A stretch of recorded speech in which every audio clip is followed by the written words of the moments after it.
25 में माननीय मुख्यमंत्री नीतीश कुमार जी बिहार का चेहरा होंगे। उनके नेतृत्व में एनडीए एक मजबूत सरकार बनाएगी, मिल जाएगा और हम तो जीतेंगे ही 100% स्ट्राइक रेट के साथ। ये बात आप अपने मुंह से बोल रहे हैं, हमारे नेता क्या सोच रहे हैं, उनके सोच को आप नहीं बोल रहे हैं। उनका प्रायोरिटी बिहार रहा है। बिहारी नेता से आपको कहा है कि जिस तरीके से लोकसभा के समय सीटों का बंटवारा हो गया था, उसी तरह विधानसभा का भी हो जाएगा।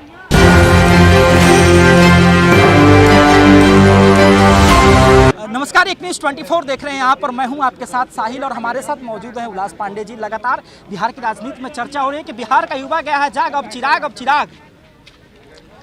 ये चर्चा कोई आज से नहीं है। हमारे राष्ट्रीय अध्यक्ष आदरणीय Chirag Paswan ji Bihar first, Bihari first vision के साथ राजनीति में आए। उन्होंने हमेशा कहा कि बिहार कारण ही रहा है उनको राजनीति में आने के लिए, और इसीलिए उनके हृदय में बिहार बसता है और बिहारी भी उनको उतना ही सम्मान देते हैं।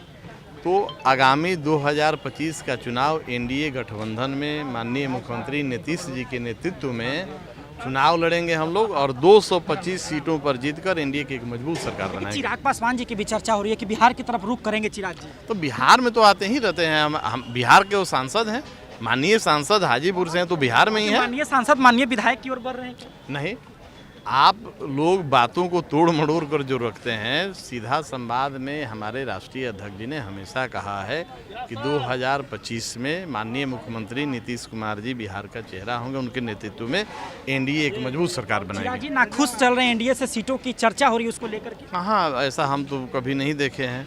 अब आप लोगों के पास कोई अलग से खबर होगा तो उस बारे में हम नहीं जानते हैं। एनडीए में जिस तरीके से लोकसभा की सीटों को एक सौहार्दपूर्ण वातावरण में घटक दलों ने आपस में वितरित कर लिया था, बांट लिया था, जिसमें हमको 5 सीटें मिली थी और 100% स्ट्राइक रेट के साथ 5 की 5 सीटों पर हमारे सांसद जीत के गए हैं।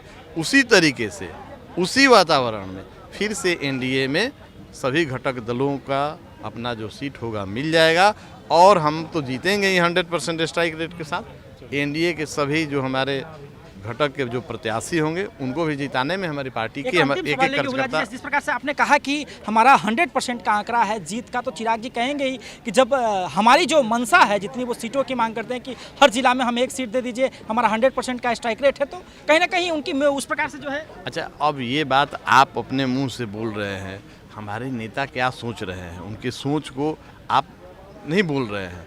उनका प्रायोरिटी बिहार रहा है, बिहारी रहे। उनका प्रायोरिटी बिहार फर्स्ट और बिहारी फर्स्ट है। तो वैसे में एनडीए घटक दल में हमने बड़ी विनम्रता से आपको कहा है कि जिस तरीके से लोकसभा के समय सीटों का बंटवारा हो गया था, उसी तरह विधानसभा का भी हो जाएगा। चलिए, तो अभी आप हुलास पांडे जी को सुन रहे थे। बड़े कद्दावर नेता हैं लोक जनशक्ति पार्टी रामविलास के, और चिराग जी के काफ़ी करीबी हैं हुलास पांडे जी। इन्होंने स्पष्ट तरीके से कहा है कि चिराग जी का एम ही यही रहा है, बिहार में आने का एम ही यही रहा है, राजनीति में आने का एम यही रहा है कि वो बिहार की विकास चाहते हैं। हालांकि चिराग पासवान जी ने एक समय इस बात को कहा था कि मैं जो हूँ केंद्र की राजनीति ज़्यादा दिन तक नहीं करना चाहता। हमारे पिताजी केंद्र में रहे हैं, स्वर्गीय रामविलास पासवान जी की उन्होंने चर्चा की थी और तमाम तरह की बातें हुई है। हालांकि इस बात पर अभी भी संशय बना हुआ है, कोई भी इस बात पर मुंह नहीं खोल रहा है कि आखिर एनडीए से कितनी सीटों की जो है डिमांड करेंगे ये लोग और कितनी जो है चीज़ों को। हालांकि चिराग पासवान जी की इस बात से नाराजगी थी, इसको लेकर के भी जो है बहुत चर्चा हुई है। आप क्या समझते हैं? अपनी प्रतिक्रिया में कमेंट बॉक्स में जरूर दें। फिलहाल का धन्यवाद। आप एक न्यूज़ 24 देखिए।